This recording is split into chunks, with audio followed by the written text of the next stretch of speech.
তিরমিজি শরীফের হাদিস। আল্লাহ রাসূল সাল্লাল্লাহু আলাইহি ওয়াসাল্লাম বলেন, মান তাশাব্বাহা বিকৌমিন ফাহুয়া মিনহু। হে আমার উম্মতেরা, তোমরা যারা যার সাথে মহব্বত রাখবে, যার সাথে ভালোবাসা রাখবে, যার সাথে তুমি সম্পর্ক রাখবে, কিয়ামতের দিন, কিয়ামতের ময়দানে তুমি ওই জাতি গোত্রের সাথে উঠবে। তাহলে মনে করেন এখন যদি খ্রিস্টানদের সাথে সম্পর্ক রাখেন, খ্রিস্টানদের ধর্মীয় উৎসব 31st নাইট উদযাপন করেন মুসলমান নাম দিয়ে, তাহলে উঠবেন কাদের সাথে? নবীর উম্মত হয়ে। যদি খ্রিস্টানদেরকে অনুসরণ করে আপনি সিরা প্যান্ট পরেন আর মাথার চুলের বাঁধনের মতো কাটিং করেন, তাহলে কিয়ামতের দিন আল্লাহর রাসূলের উম্মত হিসাবে নিজেকে প্রকাশ করতে পারবেন?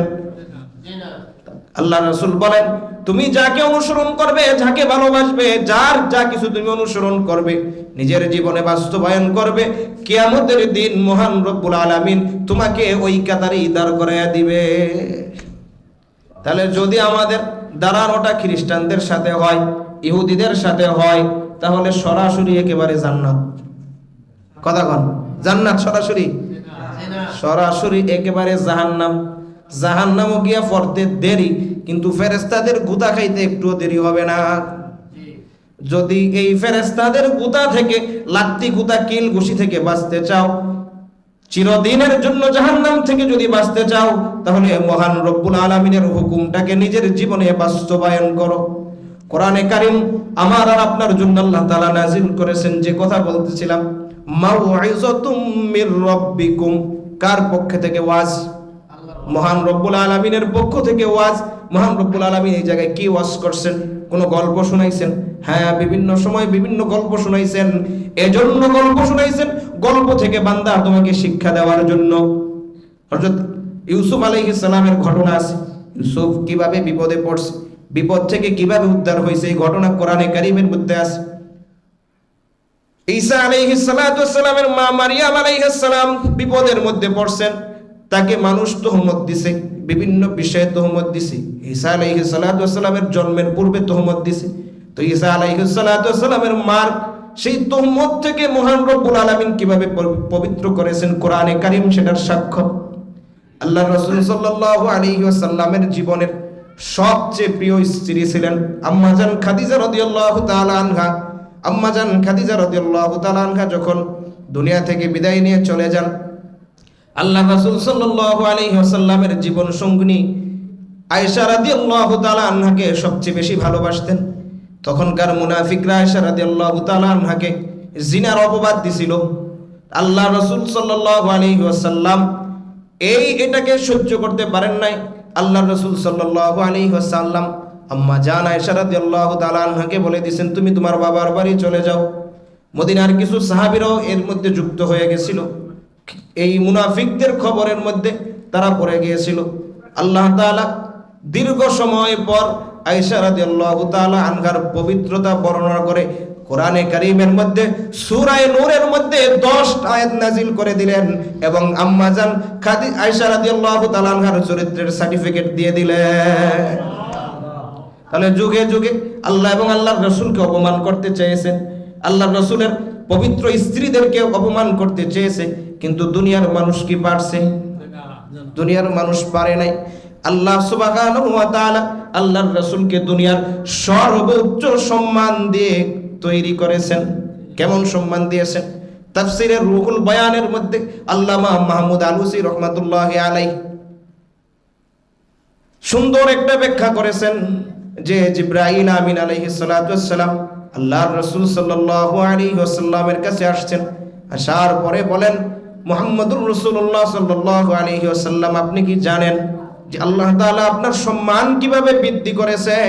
আল্লাহর রাসূল সাল্লাল্লাহু আলাইহি ওয়াসাল্লাম বলেন, না, আমি তো জানি না কিভাবে আল্লাহ তাআলা আমার সম্মান বৃদ্ধি করেছে। আল্লাহর রাসূল সাল্লাল্লাহু আলাইহি ওয়াসাল্লামের মুখ থেকে উত্তর আসার পর জিবরাইল আমিন বলেন যে আল্লাহ তাআলা আপনার ক্ষেত্রে এটা বলছেন, ইদা যুকিরতু যুকিরতা মাই, যে যেখানে আমি রব্বুল আলামিনের নাম উচ্চারণ করা হবে, আপনি মুহাম্মদুর রাসূলুল্লাহ সাল্লাল্লাহু আলাইহি ওয়াসাল্লামের নাম সেখানে যুক্ত করে দিছি। কিয়ামত পর্যন্ত আমি রবের নাম যেখানে থাকবে, আমি রব্বুল আলামিনকে যেখানে স্মরণ করবে, আপনি মুহাম্মদকে স্মরণ করা আমি ওয়াজিব করে দিলাম। আল্লাহ তাআলা আয়াত নাযিল করলেন, ওয়া রাফা'না লাকা যিকরাক। হে মুহাম্মদুর রাসূলুল্লাহ সাল্লাল্লাহু আলাইহি ওয়াসাল্লাম, আপনি ঘাবড়াবেন না। মক্কার কাফেররা কি কইলো, মক্কার মুশরিকরা আপনার বিরুদ্ধে কি কুৎসারণা করলো, দুনিয়ার মানুষ আপনাকে কে কি বললো, এটার দিকে আপনি তাকাবেন না। আমি মহান রব্বুল আলামিন আপনার সম্মান এবং মর্যাদাকে আকাশ চুম্বি করে দিয়েছি। ওয়া রাফা'না লাকা যিকরাক, আপনাকে আমি উচ্চ আসনে আসীন করেছি এবং আপনার জিকির আমি আমার রবের সাথে সব জায়গায় লাগাইয়া দিছি। দেখেন, কালিমায়ে তয়্যিবা পড়েন, লা ইলাহা ইল্লাল্লাহ, পরের অংশ কি মুহাম্মাদুর রাসূলুল্লাহ। এটা যদি কেউ না পড়ে, বিশ্বাস না করে, মুমিন হতে পারবে, মুসলমান হতে পারবে? তাহলে আল্লাহ তাআলার ঈমান, রাসূলের ঈমান, আল্লাহ তাআলার পরে কার উপরে ঈমান আনতে হবে? রাসূলের উপরে। আল্লাহর পরে কার উপরে ঈমান? রাসূলের উপরে। লা ইলাহা ইল্লাল্লাহ মুহাম্মাদুর রাসূলুল্লাহ। আল্লাহ তাআলার পরে কার নাম? মুহাম্মদ রাসূলুল্লাহ সাল্লাল্লাহু আলাইহি ওয়াসাল্লামের নাম। মুয়াজ্জিন মসজিদ থেকে আজান দেয়, কি বলে আজান দেয়? আল্লাহু আকবার। কয়বার কয়? 4 বার। তারপরে কি কয়? আশহাদু আল্লা ইলাহা ইল্লাল্লাহ। আল্লাহ তাআলার ব্যাপারে সাক্ষ্য দেয়। তা এই 2 বার সাক্ষ্য দেওয়ার পরে কার নাম উচ্চারণ করে? জোরে কন্যা কি উচ্চারণ করে? আশহাদু আন্না মুহাম্মাদার রাসূলুল্লাহ। তাহলে নামাজের জন্য মানুষকে মসজিদে ডাকা হয়, সেখানেও আল্লাহর নামের পরে নবীর নামকে যুক্ত করে দিবেন। আল্লাহ তাআলা তাফসীরের কিতাবের মধ্যে আসছে, তাফসীরের কিতাবের মধ্যে আসছে আল্লাহ সুবহানাহু ওয়া তাআলা হযরত আদম আলাইহিস সালাতু ওয়াস সালামকে দীর্ঘ সময় কান্না করার পরে maaf করেছেন। জানেন তো আপনারা ইতিহাস? দীর্ঘ সময় কান্না করার পরে আদমকে maaf করছেন না? জি। দীর্ঘ সময় আদম কান্না করেছে অপরাধ করার পরে। আদমকে নিষেধ করা হয়েছিল জান্নাতের এই ফলটা তুমি খাবে না। ফল যখন খেয়েছে, পেশাব পায়খানা করে পুরো পরিবেশ নষ্ট করে দিয়েছে। তা আল্লাহ তাআলা আদমকে দুনিয়ার জমিনে পাঠায় দিয়েছে। দীর্ঘ সময় কান্না করার পরে হাজিরা যেই জায়গায় হজে গিয়ে মিলিত হয়, জায়গার নাম কি? আরাফা। জায়গার নাম কি? আরাফা। এই আরাফার ময়দানে হযরত হাওয়া এবং আদমকে আমাদের আদি পিতা দুইজনকে একত্রিত করেছে। তারা অনেক দোয়া করছে, অনেক কান্নাকাটি করছেন, কিন্তু আল্লাহ তাআলা তাদের এই দীর্ঘ কান্নায় কোনোদিন সাড়া দেন নাই। আল্লাহ তাআলা আদম আলাইহিস সালাম একদিন বয়ে বয়ে ভাবতেছে যে আল্লাহ তাআলাকে এত ডাকলাম, এত মাপ চাইলাম। অনেক সময় হয় না, অপরাধটা ছোট হয়, কিন্তু যার সাথে অপরাধ করা হয় সে অভিমান করে। তো অভিমান করার কারণে অভিমানটা সহজে ভাঙে না। তা আল্লাহ তাআলা এই আদম আলাইহিস সালাম অপরাধের পরে দীর্ঘ সময় কান্না করেছেন। দীর্ঘ সময় কান্না করার পরে একদিন মনে আসলো, যখন আমি জান্নাতে ছিলাম, জান্নাতের প্রত্যেকটা দেয়ালে দেয়ালে দেখছি যেখানেই আল্লাহ তাআলার নাম, ওখানেই পাশে আরেকটা নাম দেখছি, মুহাম্মদ। কার নাম? মুহাম্মদ। তো এখন দেখি যে মুহাম্মাদের নামটা নিয়ে একটু দোয়া করে দেখি আমাকে আল্লাহ তাআলা মাফ করেন কিনা। একদিন এই আরাফার ময়দানে হযরত আদম আলাইহিস সালাম দোয়া করলেন, আল্লাহ আপনার নামের সাথে জান্নাতে আমি একটা নাম দেখেছি, আপনার নামের সাথে যে নামটা মুহাম্মদ, এই মুহাম্মদ নামের উসিলা আমাকে মাফ করে দাও। আল্লাহ তাআলা বলেন, আদম রে তুই যদি আরো আগে এই নামের উসিলায় আমার কাছে দোয়া করতি, আমি রব্বুল আলামিন তোকে আরো আগে মাফ করে দিতাম। আমাদের নবীর বৈশিষ্ট্য আছে নাকি? জি। আমরা এমন কোন মানুষের অনুসরণ করি না যার ভিতরে দোষ ত্রুটি আছে। আল্লাহর রাসূলকে আল্লাহ তাআলা এমন মর্যাদা দিয়ে বানিয়েছেন যে আল্লাহর রাসূল সাল্লাল্লাহু আলাইহি ওয়াসাল্লামের পুরা জিন্দেগিতে কোনো খুঁত নাই। আল্লাহর রাসূল সাল্লাল্লাহু আলাইহি ওয়াসাল্লামকে যেভাবে সৃষ্টি করেছেন, হযরত ইউসুফ আলাইহিস সালাম অনেক সুন্দর, আমরা জানি, অনেক ঘটনাও শুনছেন, সূরা ইউসুফের মধ্যে আছে যে ইউসুফ আলাইহিস সালাম রে দেখা ফল কাটে নাই, হাত কাইটা দিছে।